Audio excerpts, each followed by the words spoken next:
Hi, I'm Michelle Clary. Welcome to my personal introduction video for EDL 851 for Module 1, 3 Levels of Government Control of Public Education. Some of my personal demographics are I'm married to my best friend Greg, and that's our son Maddox. We've got a new puppy. He's 6 months old and he's a poodle mix. He's a hot mess. I don't know if I'd ever do a puppy again. I am a special education coordinator with the Wyandotte Special Education Cooperative in Kansas City, Kansas. It includes 3 school districts, USD 500, USD 204, Bonner Springs, Edwardsville, and USD 203, Piper. I am assigned to the 2 smaller school districts, Bonner Springs, Edwardsville, and Piper, preschool through high school for all special education services. Some of my passions are, of course, inclusion.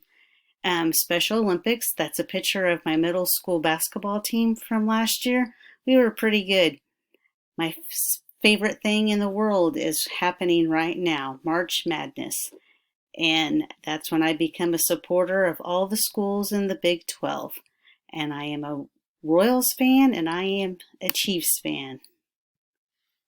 To our assignment. What kinds of support do public schools receives? At the following level. So first of all, we have local support. School boards are responsible for funding their budgets by collecting property taxes on all of the homes and businesses within their districts. The amount of funding available to any school district reflects on a complex set of variables such as local tax rates, exemptions, and the overall affluence of the community. As we move into state support, the state level funding for government schools varies widely, but on an average, the state provides for slightly less than half the school's operating cost. Most states draw this funding largely from income and sales tax.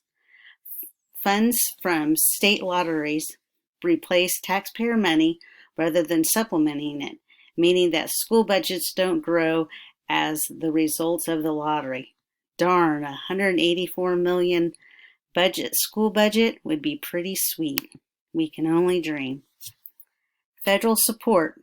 The 10th Amendment, which gave states jurisdictions over all powers not reserved, which gave states jurisdiction over all powers not reserved for the federal government in the United States Constitution, including education, and continues current programs aimed at providing equal access to the equality of education for all students regardless of race, income, gender, ethnicity, language, and immigration status.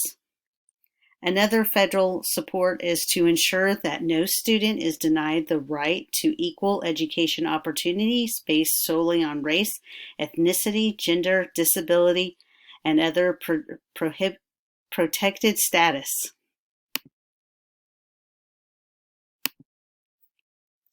When Congress passed the federal budget each year, it sets aside enough money to fund about 10% of the government-run schools' operating costs. However, this spending nearly always comes with rules and regulations. The education reforms passed by Congress are regulated and enforced by the Federal Department of Education. Title I provides funds to schools with a large percentage of low-income students. Title VI provides aid for disabled children, and Title VII allots funding for bilingual education. Who's in charge? Each school district is governed by a school board whose members are either elected by the public or appointed, usually by the mayor or the city council. School board members are elected citizens that volunteer in their district, setting up district policy, adopting the annual budget, approving of general district matters, including personnel, curriculum, facilities, and other district business matters.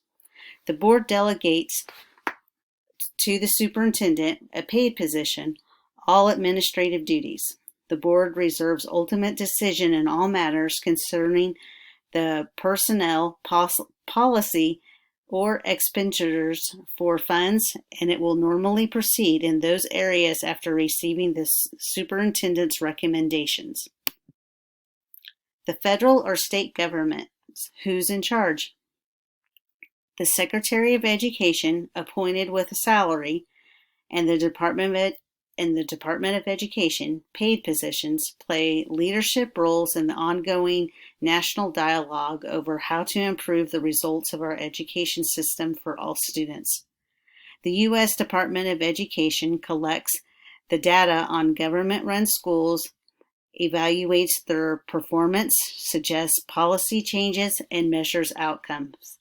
State governments exercise primarily accountability and oversight for the government-run schools. The state governments often choose to delegate much of their authority to the local districts, but they can reclaim that authority. States provide for slightly less than half of the school's operating cost. Even though the resources that were provided said the federal government has little control on public education, I disagree. I think there's a lot of control from the federal government. With these laws and guidance, Elementary and Secondary Education Act of 1965 and its amended even in today, FERPA, the Civil Rights, and IDEA, Individuals with Disability Education Acts.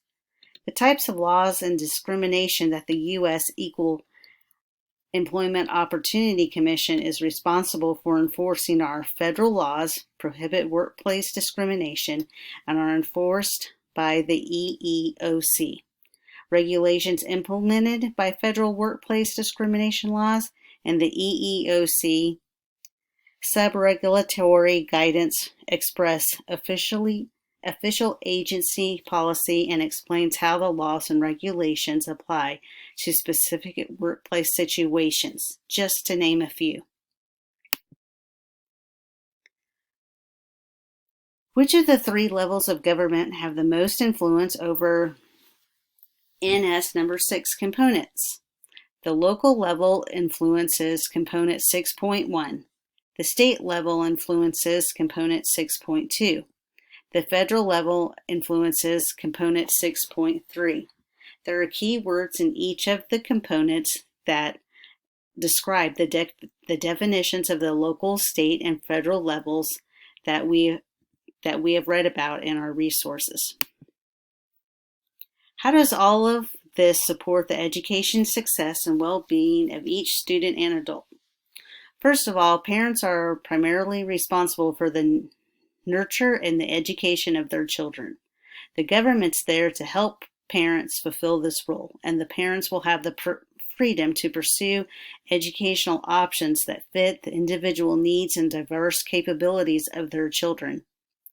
As society changes and technology advances, so does the role of government and its role that it plays in educating people in the various environments people become educated in, such as this, online learning.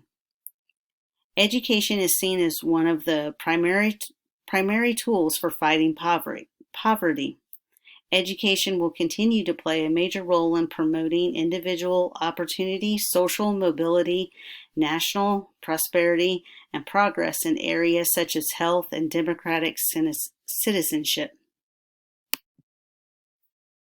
The standard correlations. I felt that this assignment related to the standard correlation by introducing the students to each other and the operations and management of the school district's governance under local, state, and federal laws and guidance policies. It's relevant to my learning. As a teacher, it pointed out how much control the school board can have with leading their district initiatives. With our current COVID situation, with the health guidelines being very different from county to county across Kansas, and the varying plans among the school districts is a good example of how the federal government guidelines, state guidelines, and local control have all blended or not blended together in order to educate children. My reflection. It's taught me that the state provides guidelines and it's up to school districts to implement implement those educational values of the community. If I want rigor in my classroom, it's up to me, the teacher, my grade level team, my building, my district, to set the learning standards, pace, and motion, and hold students, parents, and teachers accountable for monitoring and implementing change so our students can achieve their goals. As a special education coordinator, I will give feedback to the special education teachers on their IEP they have written to make sure that they are compliant with the checklist that the state provides. I will also model wording that can be used to write SMART goals or PWN specific services that meet the needs of the student while being compliant with the federal and state guidelines. The next two slides are the list of my resources that I use. It's nice to meet you, and I look forward to working with you in the class. Thank you.